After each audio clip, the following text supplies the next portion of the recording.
আসসালামু আলাইকুম রহমতুল্লাহি বারাকাতু। দেশ ও দেশের বাইরে থেকে যারা ভিডিওটি দেখছেন সকলকে ইসলামিক মিডিয়া 24 চ্যানেলের পক্ষ থেকে শুভেচ্ছা ও অভিনন্দন। আজকে আপনাদের সামনে গুরুত্বপূর্ণ একটা বিষয় নিয়ে চলে আসলাম।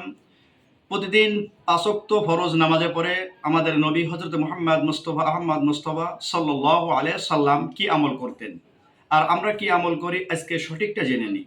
ভিডিওটি স্কিপ করবেন না এবং ভিডিওটি সম্পূর্ণ দেখবেন। অবশ্যই ইনশাআল্লাহ আপনারা উপকৃত হতে পারবেন। সকলকে ইসলামিক মিডিয়া 24 চ্যানেলের পক্ষ থেকে আবারও শুভেচ্ছা অভিনন্দন। রাসূল সাল্লাল্লাহু আলাইহি সাল্লাম প্রতিদিন ৫ ওয়াক্ত ফরজ নামাজের পরে সালাম ফিরাইবার পর পড়তেন আস্তাগফিরুল্লাহ, আস্তাগফিরুল্লাহ, আস্তাগফিরুল্লাহ ৩ বার। এরপর আল্লাহু আকবার। আবার অন্য এক রিওয়ায়াতে পাওয়া যায় রাসূল সাল্লাল্লাহু আলাইহি সাল্লাম সালাম ফিরাইবার পর আল্লাহু আকবার বলছেন, এরপরে আস্তাগফিরুল্লাহ পড়ছেন।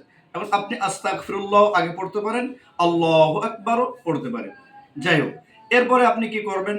এরপর রাসূল সাল্লাল্লাহু আলাইহি সাল্লাম কি করতেন? আল্লাহুম্মা আনকাস সালাম ওয়া মিনকাস সালাম তাবারাকতা ওয়া তাআলাইতা ইয়া যাল জালালি ওয়াল ইকরাম। এই দোয়াটি পড়তেন।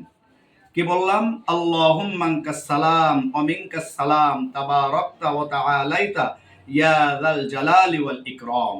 এই দোয়াটি রাসূল সাল্লাল্লাহু আলাইহি সাল্লাম সালাম ফিরাইবার পর অবশ্যই পড়তেন।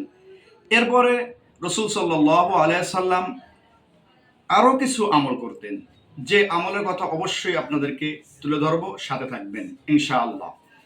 এই ৩ বার ৩৩ বার সুবহানাল্লাহ, ৩৩ বার আলহামদুলিল্লাহ, ৩৪ বার আল্লাহু আকবার। এরপরে ৩ কুল পড়তেন। ৩ কুল। ৩ কুলটা কি? অনেকেই জানেন, অনেকেই জানেন না। সূরা ইখলাস, যেটা আমরা অনেকেই জানি যে কুল হুয়াল্লাহু আহাদ, অনেকেই বলি যে কুল হুস সূরা। আসলে কুল হুস সূরা না, এটা হচ্ছে সূরা ইখলাস। সূরা ইখলাস একবার পড়তেন, সূরা ফালাক একবার পড়তেন, সূরা নাস একবার পড়তেন। এর আগে রাসূল সাল্লাল্লাহু আলাইহি সাল্লাম আয়াতুল কুরসি পড়তেন। এই আয়াতুল কুরসিটার অনেক অনেক ফজিলাত। আসলে আয়াতুল কুরসিটা যদি কোনো ব্যক্তি পড়ে যদি শরীরে একবার ফু দেয় প্রতি ৫ ওয়াক্ত ফরজ নামাজে পড়ে, আল্লাহ রাব্বুল আলামিনের অশেষ রহমতে, অশেষ মেহেরবানিতে আল্লাহ রাব্বুল আলামিন সকল প্রকার জিনের আসর থেকে আল্লাহ রাব্বুল আলামিন তাদেরকে হেফাজত করেন। এজন্য এই যে আমরা ভিডিওটি স্কিপ করব না, অবশ্যই এই বিষয়গুলোর উপরে আমরা অবশ্যই আমল করব। তাহলে আয়াতুল কুরসি পড়তেন এবং ৩ কুল পড়তেন। এরপর ৩৩ বার সুবহানাল্লাহ, ৩৩ বার আলহামদুলিল্লাহ, ৩৪ বার আল্লাহু আকবার পড়তেন। এরপরে অনেক মাসনুন দোয়া পড়তেন। আসলে যে মাসনুন দোয়াগুলো আমাদেরকে অবশ্যই খুঁটে খুঁটে জেনে বুঝে আমাদেরকে আমল করতে হবে।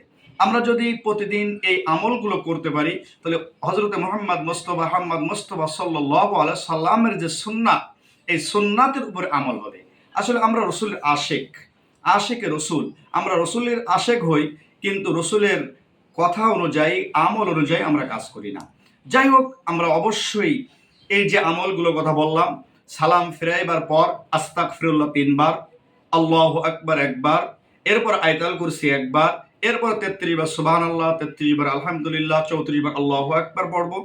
এরপরে আমরা ৩ কুল পড়ব, সূরা ইখলাস, সূরা ফালাক, সূরা নাস।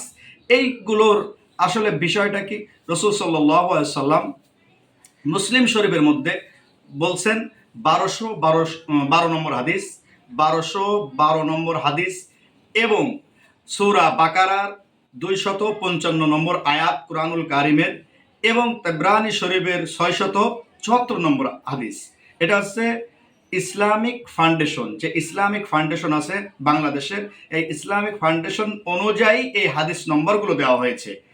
ইসলামিক ফাউন্ডেশনের যে হাদিস আছে ওই জায়গায় যদি সার্চ দেওয়া হয় অবশ্যই এইগুলো পাওয়া যাবে ইনশাআল্লাহ। এজন্য সকলকে বলবো, এরকম সুন্দর সুন্দর ইসলামিক বিষয়ে ভিডিও পেতে চ্যানেলটি সাবস্ক্রাইব করবেন। ইসলামিক মিডিয়া 24 চ্যানেলটি অবশ্যই সাবস্ক্রাইব করবেন এবং পাশে থাকবেন। প্রতিদিন ইনশাআল্লাহ আপনাদের শিক্ষণীয় মূলক কিছু ভিডিও এই চ্যানেল থেকে পাবেন। সকলকে ধন্যবাদ, মোবারকবাদ। ভালো থাকবেন, সুস্থ থাকবেন। ইসলামিক মিডিয়া 24 চ্যানেলের পক্ষ থেকে আবারও সকলকে অভিনন্দন, শুভেচ্ছা। সকলে ভালো থাকেন। আসসালামু আলাইকুম ওয়া রাহমাতুল্লাহি ওয়া বারাকাতুহু।